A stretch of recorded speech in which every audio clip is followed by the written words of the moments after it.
মধ্যে একটু একটু আমার দর্শকের সময় দেন। আসসালামু আলাইকুম।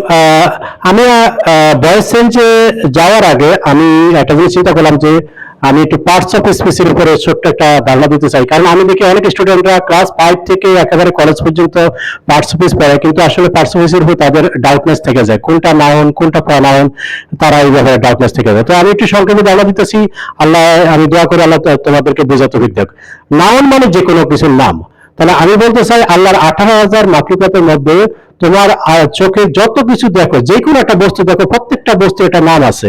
করিম, একটা মানুষ থাকলে মানুষের নাম করিম, রহিম। একটা বস্তু হলে চেয়ার, টেবিল, কলম, শার্ট, প্যান্ট। তাহলে যে কোনো কিছুর নামকে নাউন বলে। যেমন আমি দিলাম করিম, ক্যাট একটা বিড়ালের নাম, বার্ড পাখি, পদ্মা একটা নদীর নাম, নদী, হ্যাঁ, সাকসেস মানে সফলতা, জয় মানে আনন্দ, ট্রি গাছ ইত্যাদি। তাহলে আমি কি বললাম, নাউন মানে নাম। তুমি যে কোনো একটা ইংরেজি একটা পড়তেছ, তোমার আশেপাশে যে কোনো একটা জিনিসে তুমি একটা বস্তুর নাম, যে কোনো কিছুর নাম দেখবা, চেয়ার, টেবিল, বিল্ডিং, হ্যাঁ, কিছুর নাম দেখবা, সেটা নাউন। আচ্ছা, প্রনাউন হলো সহজ। নাউনের পরিবর্তে আমরা যেই শব্দগুলো বসাই, তুমি বললা করিম ইজ এ গুড বয়, করিমের পরিবর্তে হি বসামো। তুমি বললা Meena is very talent, Meena একটা মেয়ে, মিনার পরিবর্তে আমরা বসাবো সি। তুমি বললা, হ্যাঁ, the table is good, table একটা বস্তু, বস্তুর পরিবর্তে লাগবা, তারপরে লাগবা ইট ইজ রেড। তাহলে বস্তু, টেবিলের পরিবর্তে কি লাগলা, ইটটা কি প্রনাউন। তুমি বললা বয়েজ আর প্লেইং, ছেলেরা খেলতেছে, তো ছেলেদের পরিবর্তে পরে কি একটা প্রনাউন, দে আর রানিং। তুমি বললা, হ্যাঁ, উই মানে আমরা, ইউ তোমরা ইত্যাদি।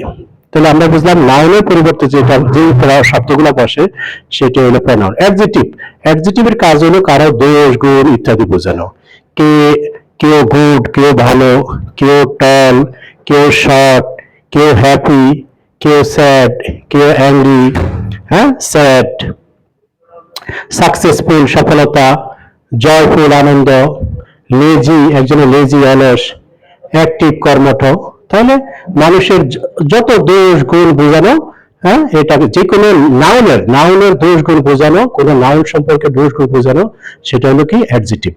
আর ভার্ব হলো কি কাজ করা। আমি যখনই যে কোনো কাজ করি, যারা, আর ইংলিশ লিটারেচার যেমন একটা মজার বিষয়, তুমি যদি একটা চেয়ারে বসে থাকো, তুমি সিট, তুমি মনে করতে পারো আমি তো বসে আছি, আমি কাজ করি কিনা, না, ইংরেজি কথা হলো যে কোনো কিছু যখনই হয় সেটা দিয়ে এটা কাজ বোঝায়।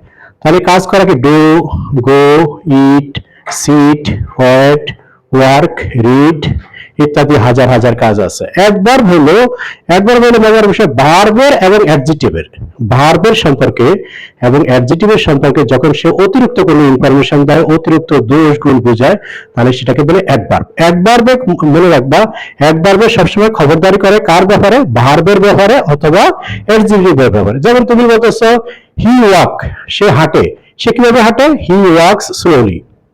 সে হাঁটে কিভাবে হাঁটে, আস্তে হাঁটে দ্রুত, হি ওয়াকস স্লোলি, সে আস্তে হাঁটে। তাহলে স্লোলিটা কি অ্যাডভার্ব। একজনে হ্যাপিলি, কুইকলি, সাকসেসফুলি, হ্যাঁ, প্যাশেন্টলি ধৈর্য সহকারে, প্যাশেন্টলি অর্থ ধৈর্য সহকারে। যেমন হি লিসেন্স মি প্যাশেন্টলি, সে ধৈর্য সহকারে আমার কথা শুনে। হ্যাঁ, ইন্টেলিজেন্টলি বুদ্ধিমত্তার সাথে, খুব চালাকের সাথে, বুদ্ধিমত্তার সাথে, তাই না? আচ্ছা, তাহলে আমরা বুঝলাম অ্যাডভার্বের কাজ কি, ভার্বের এবং অ্যাডজেক্টিভের ব্যাপারে অতিরিক্ত ইনফরমেশন দেওয়া, অতিরিক্ত দোষ গুণ বোঝানো, সেটাকে কি বলে, অ্যাডভার্ব। আচ্ছা, কনজাংশনের কাজ হলো যুক্ত করা, দুইটা ওয়ার্ড বলো, দুইটা সেন্টেন্স বলো, এগুলাকে যুক্ত করা। এন্ড, অর, এস, এরকম নট অনলি বাট অলসো আর অনেক আছে। যেমন he went to school and he played cricket. তাহলে দুইটা সেন্টেন্সকে এন্ড দ্বারা যুক্ত করলো। অর, যেমন, হ্যাঁ, listen to me or you can not succeed in life. তাহলে এই যে অর দিলা, সেই অরটা কি, কনজাংশন, তাই না? আচ্ছা, এবার আসো ইন্টারজেকশন কিছু আবেগ সূচক, ইমোশন সূচক কিছু শব্দ আছে।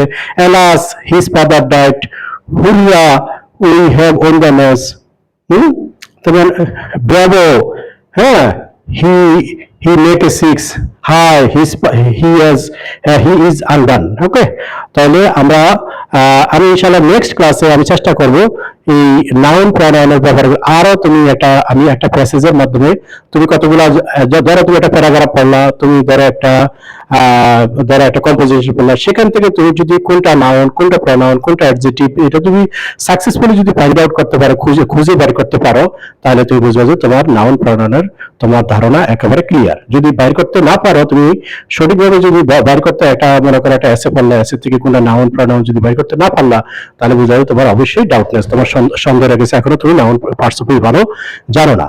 তাহলে আমি ইনশাআল্লাহ চেষ্টা করবো আমার পরের ক্লাসে একটা ইয়ের মাধ্যমে এই পার্টস অফ আরো তোমাদেরকে একটু ক্লিয়ার ধারণা দেওয়ার চেষ্টা করবো। ওকে, আসসালামু আলাইকুম।